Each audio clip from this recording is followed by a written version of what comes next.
वाले समय में इन शिक्षित बेरोजगार युवाओं के लिए क्या विजन है आपका? नहीं, शिक्षित और अशिक्षित बेरोजगार के लिए अलग अलग कोई विजन नहीं है। चलिए बेरोजगार मैं- के लिए विजन बताइए। मैं यहाँ जो बता रहा हूँ कि बिहार में रोजगार क्यों नहीं है, पहले ये समझिए। समझाइए। बिहार में लोगों को ऐसा लगता है कि सरकारी नौकरी के जरिए रोजगार मिल सकता है। तो आपको एक आंकड़ा बता देता हूँ, 1.57% लोग ही बिहार के सरकारी नौकरी में हैं। चपरासी से लेकर मुख्य सचिव तक अगर सबकी संख्या आप जोड़ दीजिएगा तो कुल जमा 1.5% लोग ही सरकारी नौकरियों में हैं। 98.5% लोग सरकारी नौकरी में नहीं हैं। तो निश्चित तौर पर सरकारी नौकरियों के जरिए तो लोगों को रोजगार मुहैया नहीं कराया जा सकता है। ये आंकड़े आज के हैं। बिहार में रोजगार क्यों नहीं है? रोजगार दो वजह से नहीं है। एक, यहाँ की शिक्षा व्यवस्था अच्छी नहीं है, और दूसरा, रोजगार के लिए लोगों के पास पूंजी पैसा नहीं है। जब तक इन दो बिंदुओं को नहीं सुधारा जाएगा, बिहार की शिक्षा व्यवस्था को बेहतर बनाना और लोगों के हाथ में रोजी रोजगार के लिए पैसा पूंजी देना, ये जन स्वराज का विजन है कि यहाँ पर स्वरोजगार कैसे आएगा, पलायन कैसे रुकेगा। शिक्षा की जो स्थिति है वो लोगों को पता है। यहाँ पर स्कूल से खिचड़ी बट रही है, कॉलेज से डिग्री बट रहा है, पढ़ाई दोनों में कहीं नहीं हो रहा है। तो शिक्षित बेरोजगार, आपको भले वो शिक्षित लग रहा है, वो शिक्षित है नहीं, वो डिग्री धारक बेरोजगार है। वो शिक्षित बेरोजगार नहीं है, डिग्री धारक बेरोजगार है। उसने शिक्षा नहीं ग्रहण की है, उसने डिग्री हासिल करी है। लेकिन जो दूसरी बड़ी समस्या है कि आखिर ये बेरोजगारी खत्म होगी कैसे? बेरोजगारी यहाँ खत्म होगी लोगों को पूंजी मुहैया कराकर। बिहार में जो बिहार से पलायन है वो सिर्फ श्रम का पलायन नहीं है, लोगों का पलायन नहीं है, बुद्धि का पलायन नहीं है। एक बहुत बड़ा पलायन यहाँ से पूंजी का पलायन है, जिसकी चर्चा यहाँ लोग करते नहीं है, जिनकी समझ ज़्यादा है नहीं लोगों को। पूंजी जो है वो रोजगार का सबसे बड़ा जरिया है। अगर मान लीजिए कि आपको बाल काटने आता है, अगर आपके पास 10, 20, 50 हज़ार रुपये हो और बैंक से आपको 1 लाख रुपया कर्ज मिल जाए, तो आप एक सैलून खोल लेंगे, उसमें 3, 4, 5 लोगों को नौकरी रोजगार दे देंगे। लेकिन अगर वो पैसा पूंजी आपके पास न हो तो बाल काटने आने के बावजूद जाकर किसी सैलून में आप नौकरी करेंगे, मजदूरी करेंगे। तो बिहार में पूंजी क्यों नहीं है? पूंजी के दो स्रोत हैं, इसको पहले ध्यान से समझिए। पूंजी दो तरीके से लोगों को मिलता है। एक, जो पैसा आप कमाते हैं, कमाने के बाद जो खर्च के बाद पैसा बचता है वही आपका मूलधन हुआ, पूंजी हुई। अगर आप 100 रुपया कमाए, 80 रुपया खर्च हुआ, 20 रुपया बचा, वही आपका पूंजी है।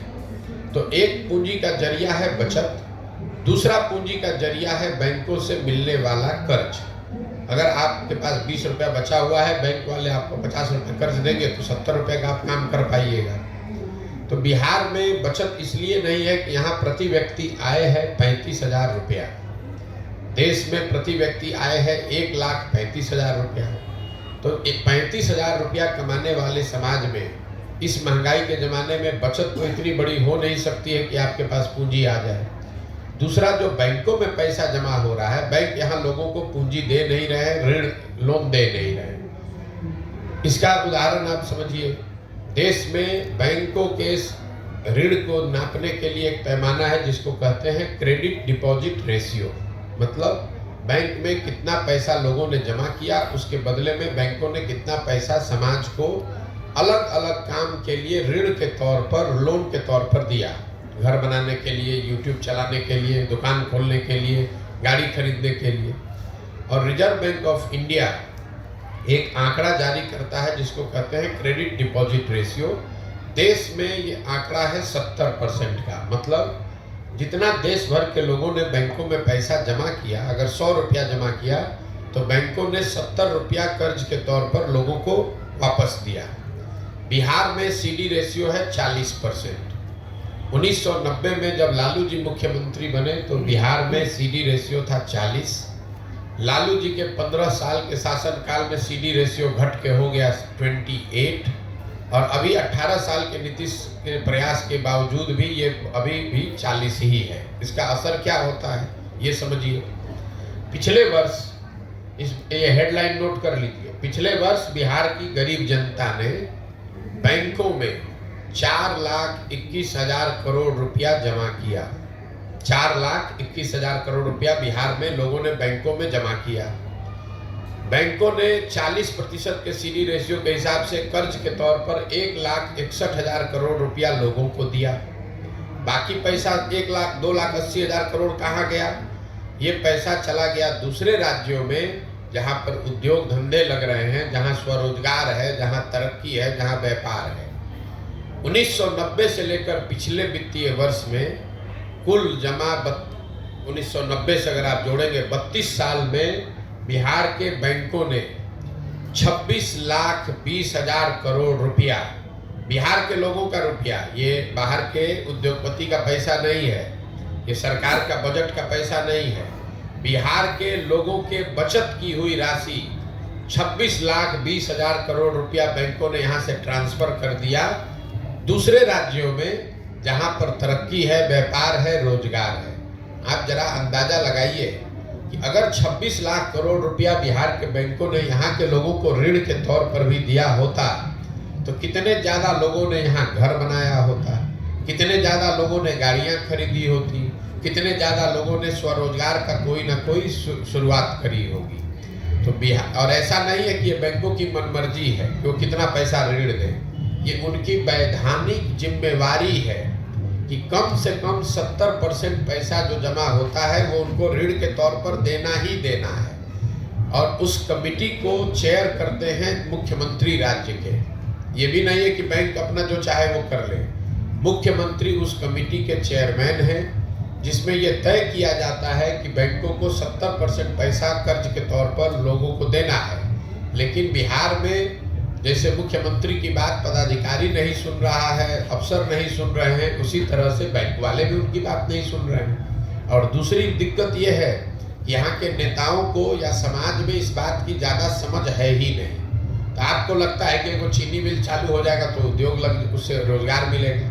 एक चीनी मिल लगेगा, उसको लगाने का खर्चा आएगा 10,000 करोड़ मान लीजिए, उसमें 2-4-5,000 आदमी को नौकरी मिलेगा। लेकिन अगर 1 लाख करोड़ रुपया अलग अलग लोगों को ऋण के तौर पर मिल जाए तो उससे कितना रोजगार सृजित होगा, कितने लोग बिजनेस व्यापार करेंगे। तो जन सुराज का विजन ये है कि यहाँ पर शिक्षा को रोजगार पाने वाला बनाया जाए, लोगों को डिग्री नहीं बांटा जाए, लोगों को शिक्षित किया जाए और फिर उनको पूंजी मुहैया कराया जाए बैंकों के जरिए, ताकि लोग अपने क्षमता के अनुसार, अपनी इच्छा के अनुसार कुछ न कुछ रोजगार कर सकें। उससे उनकी आर्थिक तरक्की होगी और उसी से बिहार का विकास होगा। जब तक शिक्षा और पूंजी ये 2 चीज मुहैया नहीं होगी तब तक सरकार के किसी भी प्रयास से बिहार में गरीबी खत्म नहीं हो सकती है। आपके कहने के अनुसार डिग्री मिला, लोगों में ज्ञान नहीं है। बिल्कुल नहीं, यहाँ की हमारे कहने के अनुसार नहीं। यहाँ आपको आप उससे अगर इत्तेफाक नहीं रखते यहाँ की शिक्षा व्यवस्था जो है बिहार की, उसको कैसे संचालित किया जाए?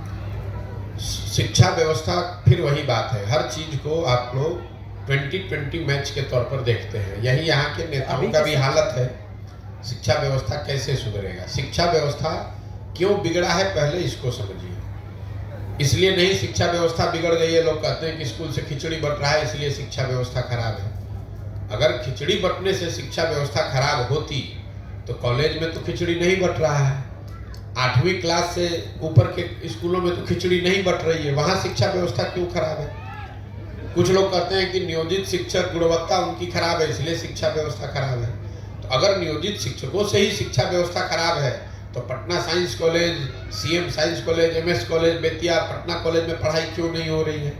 वहाँ तो नियोजित शिक्षक नहीं पढ़ा रहा है। शिक्षा व्यवस्था इसलिए खराब है कि पिछले 30-40 वर्षों में बिहार में समाज और सरकार, मैं सरकार के समाज को भी जोड़ रहा हूँ, दोनों की प्राथमिकता में कहीं ना कहीं शिक्षा है ही नहीं। लोग भी यहाँ अपने आप को शिक्षित नहीं बनाना चाहते, डिग्री लेना चाहते हैं, खिचड़ी खाना चाहते हैं। आप भी अपने बच्चों को स्कूल में खिचड़ी खाने के लिए भेज रहे हैं, साइकिल लेने के लिए, पोशाक लेने के लिए भेज रहे हैं, उनको पढ़ाने के लिए नहीं भेज रहे हैं। और सरकार को भी, सरकार ने भी, नेताओं ने भी ये भांप लिया है कि लोगों को पढ़ाई नहीं चाहिए, खिचड़ी बांटो, पोशाक बांटो, इनसे वोट लेते रहो। तो कहीं न कहीं समाज और सरकार दोनों की प्राथमिकताओं में शिक्षा है ही नहीं। पूरा समाज अपने ये समझ ही नहीं पा रहा है कि अगर हम जब तक शिक्षित नहीं बनेंगे तब तक हमारा बच्चा, उसको जीवन भर मजबूरी में मजदूरी ही करना पड़ेगा। तो समाज के स्तर पर यह प्रयास होना चाहिए। जहाँ तक सवाल है सरकार इसको कैसे सुधारेगी, हम लोग का अपना मत है कि शिक्षा व्यवस्था सुधारने के लिए बिहार में हर जगह विद्यालय बनाने के बजाय हर प्रखंड में 5 विश्व स्तरीय विद्यालय बनाने की जरूरत है और सारे विद्यालयों को बंद कर दिया जाए, 5 अच्छे विद्यालय बनाए जाए और लोगों तक शिक्षण संस्थाओं को पहुंचाने के बजाय लोगों को अच्छे शिक्षण संस्थाओं में पहुंचाया जाए। इसका मतलब ये है कि अगर एक प्रखंड में 5 सही विद्यालय बना दिए जाएं और लोगों को स्कूल बस की सुविधा दे दी जाए तो लोग 15 मिनट, हम लोग का अपना आकलन है कि किसी भी परिवार के बच्चे को 15 से 20 मिनट से ज़्यादा समय नहीं लगेगा स्कूल बस के जरिए उस स्कूल में पहुंचने में, जहां पर सिर्फ खिचड़ी नहीं बटेगा, जहां पढ़ाई होगी। दुनिया भर में जहां पर भी शिक्षा की अच्छी व्यवस्था है वहां समाज के पास स्कूलों को नहीं ले गया, लोगों को अच्छे स्कूल में लाया गया। तो हम लोग की सोच ये है कि बिहार की जो शिक्षा का बजट है 40,000 करोड़ रुपया, इसका 1/3 मतलब 15,000 करोड़ रुपया इस बात पर खर्च किया जाए कि हर प्रखंड में प्रति वर्ष 1 विश्व स्तरीय विद्यालय बनाया जाए, ताकि 5 वर्ष में हर प्रखंड में 5 ऐसे विश्व स्तरीय विद्यालय बन जाएं और उनको फिर लोगों को ये सुविधा दी जाए ताकि लोग बसों के जरिए या गाड़ियों से अपने बच्चों को स्कूल तक ले आएं। अगर आप दिल्ली बॉम्बे में रहते हैं तो स्कूल आपके घर के बगल में नहीं है, सबके बच्चे स्कूल बस से जाते हैं उन संस्थाओं में जहां अच्छी पढ़ाई होती है। आधा घंटा 45 मिनट लोग स्कूल बस से जाते हैं, बच्चे पढ़ते हैं और फिर स्कूल बस से वापस आते हैं। पूरी दुनिया में जहां पर भी आप जाइएगा यही व्यवस्था है। हर घर के बगल में स्कूल नहीं बनाया गया है। स्कूल एक ऐसी जगह पर है जहां पर हर आदमी बस से, गाड़ी से, साइकिल से 10 मिनट में, 15 मिनट में पहुंच सके। बिहार में क्या हुआ है, समता मूलक शिक्षा नीति के नाम पर हर जगह विद्यालयों के भवन बना दिए गए। नतीजा क्या हुआ, जहां विद्यालय का भवन है वहां शिक्षक नहीं है, जहां शिक्षक है वहां भवन नहीं है, जहां दोनों है वहां बच्चे नहीं है, जहां तीनों है वहां पढ़ाई नहीं है। तो ये समता मूलक शिक्षा नीति बनाने के नाम पर पूरी व्यवस्था को चौपट कर दिया गया। जरूरत इस बात की है कि इस चीज को फिर से रीअरेंज किया जाए और सारी व्यवस्था को 4 या 5 बेहतर स्कूल बनाने के दिशा में समेटा जाए कि हर प्रखंड में कम से कम 5 अच्छे विश्व स्तरीय विद्यालय हों।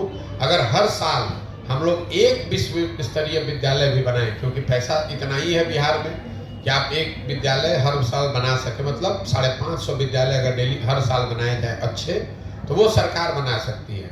अगले 10 वर्ष में एक प्रखंड में 10-10 विश्व स्तरीय विद्यालय हो जाएंगे, बजाय इसके कि कहीं कमरा बनाए तो बेंच नहीं है, बेंच बनाया तो टीचर नहीं है, टीचर है तो पढ़ाई नहीं है, इसका कोई फायदा नहीं है। क्या एक रिक्शा चलाने वाले से लेके राज्य और देश को चलाने वाले पूरे सिस्टम के बच्चे एक ही स्कूल में पढ़े, ये उपयुक्त नहीं होगा, ये बेहतर नहीं होगा शिक्षा के क्षेत्र में? नहीं, हम लोग लोकतांत्रिक देश में रहते हैं और ये कहना कि सारे लोग एक विद्यालय में पढ़ेंगे उससे शिक्षा की व्यवस्था अच्छी हो जाएगी, ये लोगों का भ्रम है। ऐसा दुनिया में कहीं कोई प्रमाण नहीं है। लोगों के पास विकल्प होना चाहिए, अच्छे विद्यालय का, अच्छे सरकारी विद्यालय का और अच्छे प्राइवेट विद्यालय का। उसके बाद उनकी अपनी क्षमता है, उनकी स्वेच्छा, उनकी मर्जी है कि वो कहाँ अपने बच्चों को भेजना चाहते हैं। जरूरत इस बात की है कि सरकारी विद्यालयों को अच्छा बनाया जाए। विद्यालय अच्छे नहीं है और सब पर कानून बनाकर कहा जाए कि आप अपने बच्चे को भी यहाँ पढ़ाइए, वो तो वही हुआ जो बिहार में हो रहा है पिछले 35 साल से। समता मूलक समाज बनाने के नाम पर सबको अनपढ़ बना दिया गया, बन गया समता मूलक। पूरा बिहार गरीब हो गया, कोई अमीर नहीं है तो हो गई बराबरी सबकी, आपस में सब बराबर हो गए, सब गरीबे हैं यहाँ पर। तो तरक्की के 2 रास्ते, बराबरी के 2 तरीके हो सकते हैं। एक तरीका ये है कि सब आगे बढ़े, दूसरा तरीका है कि भैया किसी को आगे मत बढ़ने दो, सब बराबर ही कमा रहा है, सब गरीब है। तो आप जो बात बता रहे हैं वो दूसरा तरीका है जो सही नहीं है कि विद्यालय बने चाहे न बने, लोग को लगता है कि वहां पर सारे अफसर के बच्चे पढ़ने लगेंगे तो विद्यालय सुधर जाएगा। नहीं सुधरेगा। विद्यालय अच्छा बने, उसके बाद लोगों की स्वतंत्रता है। जो अगर विद्यालय अच्छा होगा तो लोग वहाँ जरूर पढ़ने आएंगे। जो सरकारी कॉलेज हैं, आप जो बात कर रहे हैं, दिल्ली में अगर मान लीजिए कि सेंट स्टीफेंस है या हिंदू कॉलेज है, पटना में भी पहले साइंस कॉलेज था, पटना कॉलेज था, तो वहाँ पर तो बड़े से बड़ा अफसर भी अपने बच्चे को पढ़ाना चाहता था। उसके लिए कोई कानून थोड़े ना बनाया गया था, क्योंकि सबको मालूम है कि साइंस कॉलेज में हमारा बच्चा पढ़ेगा तो वहाँ अच्छी पढ़ाई होती है। तो बहुत बड़े आदमी का बच्चा भी प्राइवेट स्कूल में 12वीं नहीं करने जाता था, वो साइंस कॉलेज में पढ़ने जाता था। तो वो कानून बनाने से चीज़ें ठीक नहीं हो सकती हैं, आपको व्यवस्था सुधारने की जरूरत है। एक और सवाल है कि आपने तो कई राजनीतिक दल के लोगों का काम करके काम बना दिया है, और अब आपके दिमाग में इस तरह की बात आई है, जो मिशन है आपका, और ये अच्छी बात है, इसकी सराहना अधिक हो रही है, कई तरह की टिप्पणियां भी हो रही हैं उसके पीछे। बहरहाल पीछे की बात मैं नहीं पूछना पड़ता, ये पूछना चाहता हूँ कि ये बात आपके दिमाग में आई कैसे, और बिहार की ज़मीन को आपने बहुत अच्छे से देखा है, और अब तो आपका यात्रा भी बहुत लंबा हो चुका है।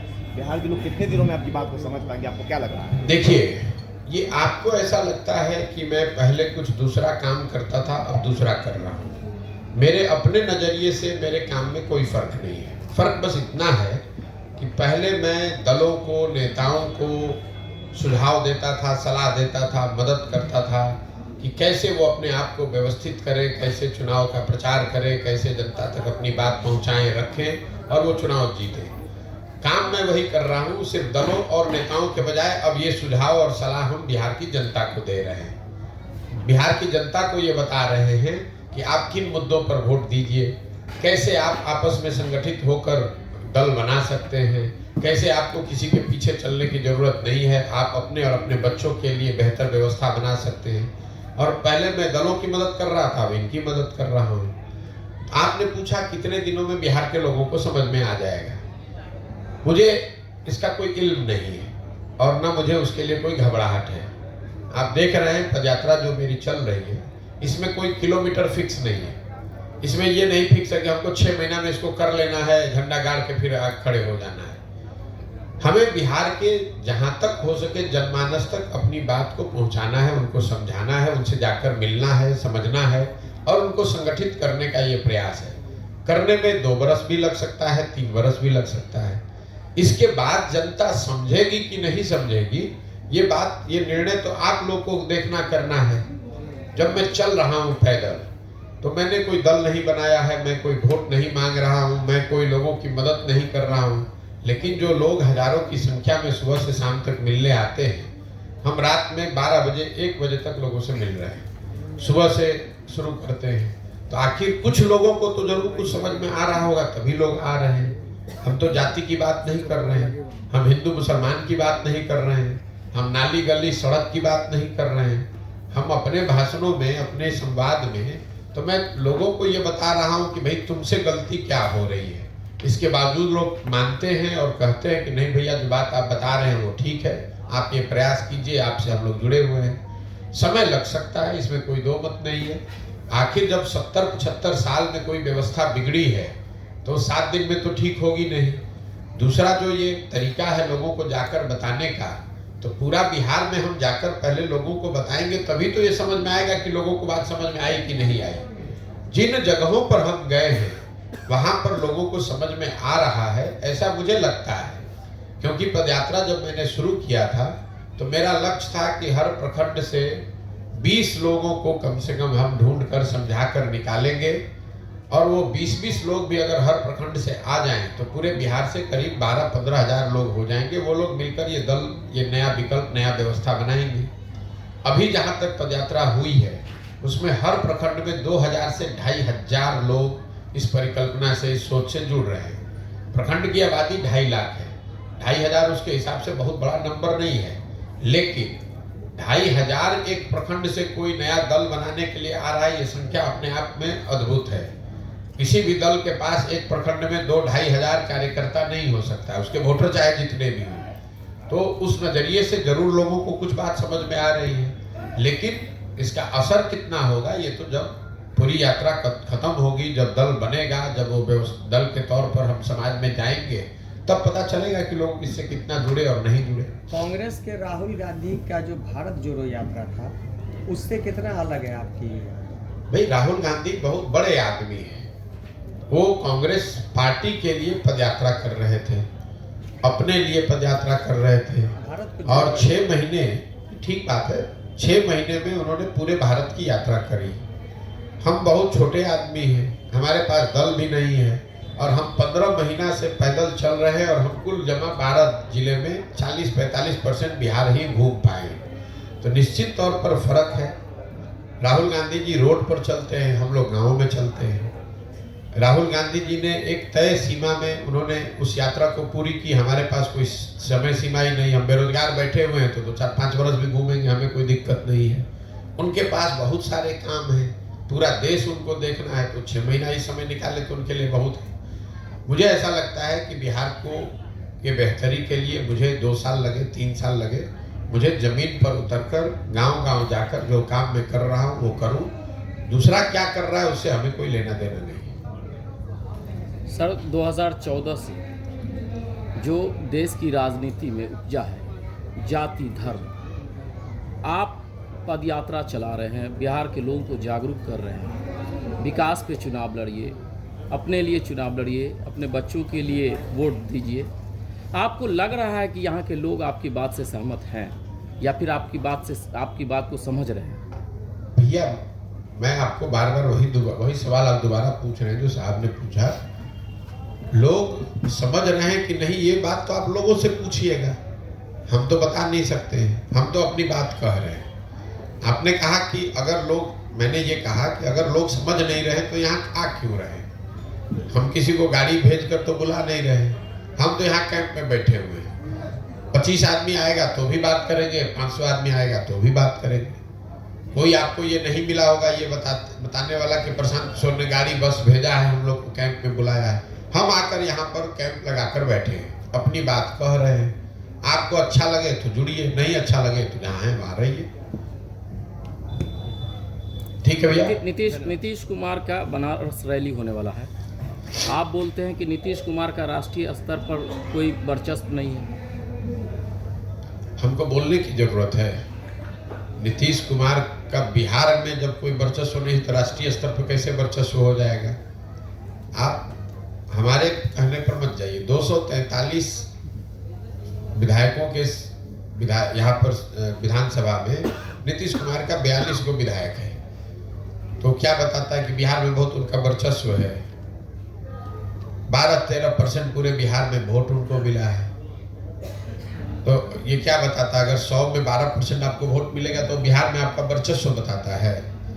तो जिसका बिहार में ही वर्चस्व नहीं है उसका देश में कैसे हो जाएगा? ये तो लॉजिक, कॉमन सेंस की बात है। रैली करने को तो आप जाकर केरल में रैली करने लगे तो कोई रैली करने पर तो रोक है नहीं।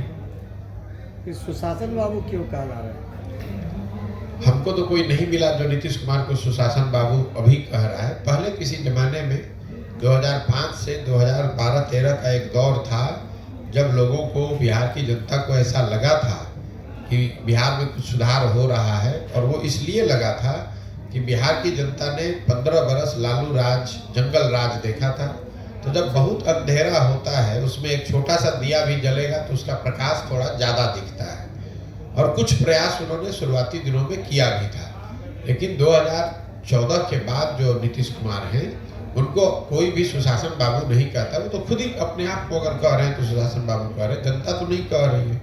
कहीं गांव देहात, सड़क, पंचायत पे तो हमको कोई नहीं मिला ये कहता हुआ कि नीतीश कुमार सुशासन बाबू है या जो राज वो चला रहे हैं इसमें सुशासन है।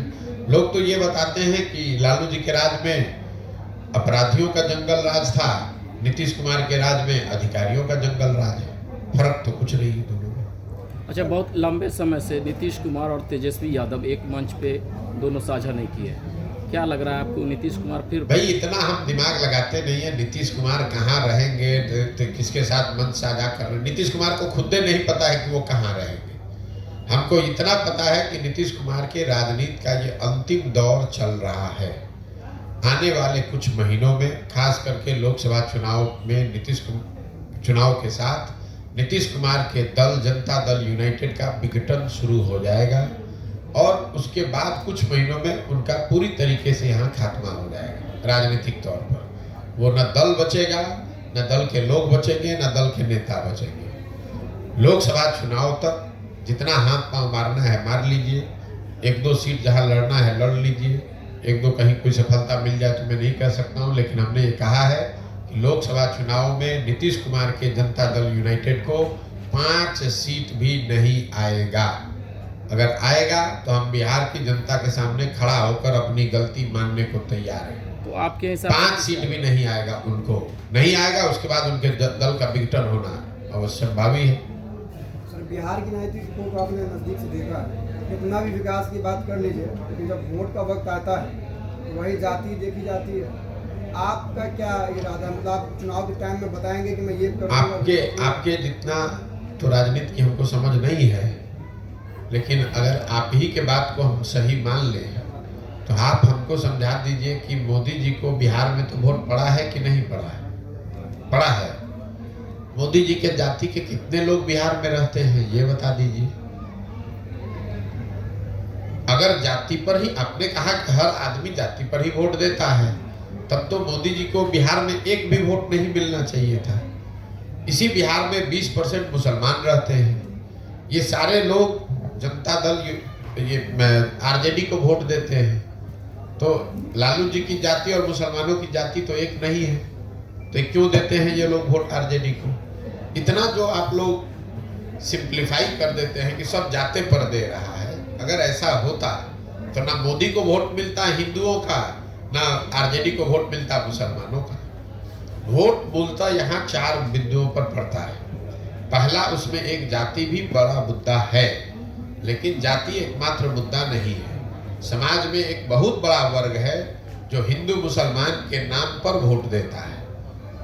तीसरा, एक बहुत बड़ा वर्ग है जो भाजपा का वोटर नहीं है, लेकिन उसको लालू जी से विरोध है, लालू जी से डरता है, इसलिए जाके डर के मारे भाजपा को देता है। 5 वर्ष वो भाजपा के नेताओं को गाली देता है, लेकिन चुनाव जब दिखता है कि सामने आरजेडी जीत सकती है तो आरजेडी को तो दे नहीं सकता, तो जाके भाजपा को देता है। और यही हाल कमोवेश मुसलमानों का है। ये आरजेडी के वोटर नहीं है, ना जाति के आधार पर ना धर्म के आधार पर। इनको लगता है कि भाई भाजपा को तो हम दे नहीं सकते हैं, तो हम किसको देंगे? एक आरजेडी बचा, उसको आरजेडी को वोट देते हैं। तो जो मजबूरी का वोट है उसको आप जाति का वोट ना बताएं। ये जाति का वोट नहीं है, ये मजबूरी का वोट है, डर का वोट है, विकल्प नहीं है इसलिए दे रहे हैं। विकल्प बन जाएगा, नहीं देंगे उसको वोट। अच्छा, केंद्र में जो अभी सरकार है तो इसको कितना फर्क पड़ेगा 24 लोकसभा में, ये इंडिया गठबंधन जो बना है? कितना फर्क पड़ेगा इस पे निर्भर करता है कि इंडिया गठबंधन कितना बढ़िया बनता है, कितना बढ़िया उसको चलाया जाता है, क्या कार्यक्रम। स्कोप क्या है भैया? ऐसा है, आप किताब खरीद के ले आइएगा घर, उससे परीक्षा पास हो जाइएगा। सबसे बढ़िया जो मार्केट में किताब है वो खरीद के ले आइए, बिना पढ़े हुए आप पास हो जाइएगा। तो इंडिया अलायंस वैसे ही है कि आपने किताब मार्केट से जमा कर लिया, अब उसको पढ़ना भी तो पड़ेगा भाई। कोई उसका कार्यक्रम हो, नैरेटिव हो, नीचे जनता उससे जुड़े, समझे, तब तो फायदा होगा। किताब खरीद के ला के घरे रख लीजिएगा और कहिएगा परीक्षा में कितना नंबर आएगा। पढ़िएगा, बढ़िया पढ़िएगा तो बढ़िया नंबर आएगा, नहीं पढ़िएगा तो फेल हो जाइएगा। वही हाल इंडिया अलायंस का भी होगा। बहुत बहुत धन्यवाद भैया। आखिरी सवाल कर लिया जाए। मैं सर, भाजपा का जो राजनीति का तरीका आप जानते हैं, हिंदू मुस्लिम वाला है, और भाजपा के पीछे पूरी आरएसएस की पूरी लॉबी तो 100 साल की तैयारी होगी, और लगातार आरएसएस के जो भी कार्यकर्ता हैं या फिर उनको मानने वाले बढ़ते जा रहे हैं, यानी भाजपा के वोटर्स बढ़ते जा रहे हैं। और जब भाजपा के वोटर बढ़ेंगे तो इधर सेकुलर वोटर तब कम होते जाएंगे। सर, उन्हें रोकने के लिए क्या तरीका आप? ऐसा है कि अगर भाजपा के वोटर बढ़ ही रहे हैं जैसा आप बता रहे हैं, तो भाजपा फिर 15 राज्यों में चुनाव कैसे हारी है? तो जीत भी रही है सर। भैया, जीत वहां रही है जहां उनका मुकाबला ज्यादातर जगहों पर कांग्रेस से है। तो अपनी ताकत से जीतने के बजाय वो कांग्रेस की कमजोरी से ज्यादा जीत रहे हैं। भाई, पूरा जो आपने कहा भाजपा का वोट बढ़ रहा है, ठीक बात है, वोट तो बढ़ रहा है, लेकिन पिछला जो 2019 में चुनाव हुआ उसमें भाजपा को 38% वोट पूरे देश में मिला। तो अगर 100 लोग जो वोट देने गए उसमें 62 आदमी तो भाजपा के साथ नहीं था, 38 आदमी भाजपा के साथ था। अब जो 62 आदमी भाजपा के साथ नहीं था उसको एकजुट करने वाला कोई ताकत, कोई फोर्स, कोई राजनीतिक पार्टी, नेता नहीं है, इसलिए भाजपा आपको मजबूत दिख रही है। जब वो ताकत कोई बना लेगा तो भाजपा को कोई ऐसा तो है नहीं कि 50 से ज्यादा % वोट आ रहा है। भाजपा के पास जो ताकत है सर, हिंदू मुस्लिम वाला, वो किसी और के पास नहीं। अरे भैया, हिंदू मुस्लिम का ताकत उनको कोई नया नहीं ना आया है, ये तो 50 वर्ष से उनके पास है। भाजपा चुनाव से पहले नहीं हार रही थी, ये तो पिछले 2 बार से ना चुनाव जीत रहे हैं। जी आपका कोई सवाल? उसी तरह का सवाल पूछ लिया इन्होंने। बात जो हो रही है वो आपकी असल में हमको लग रहा है कि वोटर्स को आप अवेयरनेस ला रहे हैं। मेन चीज़ ये है, पार्टी बाद में आपकी आएगी। आप शिक्षा पे बड़ा जम करके बोल रहे हैं, आप बेरोजगारी पे बोल रहे हैं, कुछ स्थानीय मुद्दे पर भी फोकस हो रहा है, सद्भावना पे नहीं कर रहे हैं। बात वहीं आ गई, उन्होंने दूसरी तरह से पूछ लिया है, सद्भावना को भी एक विषय बनाया जाना चाहिए, क्या ख्याल है? नहीं, हम जो बात बोल रहे हैं कि जब आप अपने और अपने बच्चों के हित की बात करेंगे तो सद्भावना उसमें शामिल है। आप जब किसी को रोकने की बात करते हैं तो आप भी सद्भावना की बात नहीं कर रहे हैं। लालू जी सद्भावना की बात नहीं कर रहे हैं, लालू जी भाजपा के डर की बात कर रहे हैं। हम कह रहे हैं कि ना हिंदू से डरो ना मुसलमान से डरो, अपने बच्चों के भविष्य के लिए डरो। सद्भावना उसमें शामिल है। सद्भावना के नाम पर ही तो आपको डरा कर भाजपा से वोट लिया जा रहा है। लालू जी ये कह रहे हैं कि भाई भाजपा से डरो, अपने बच्चे, अपना बच्चा अगर अनपढ़ भी है तो उसकी चिंता मत करो, हमको वोट देते रहो। भाजपा वाले भी यही कह रहे हैं कि भाई तुम मुसलमानों से डरो, तुमको तुम्हारा बच्चा बेरोजगार बैठा है उसका चिंता मत करो, तुम हमको वोट देते रहो क्योंकि मुसलमान से तुमको लड़ाई लड़नी है। तो ये सद्भावना कहाँ हुई? ये सद्भावना नहीं है, ये दूसरे का डर दिखाकर अपना पेट भरने वाली बात है। हम कह रहे हैं कि भैया तुम ना मुसलमानों की चिंता हिंदू करें, हिंदुओं की चिंता मुसलमान करें। आप अपने बच्चे की चिंता कीजिए।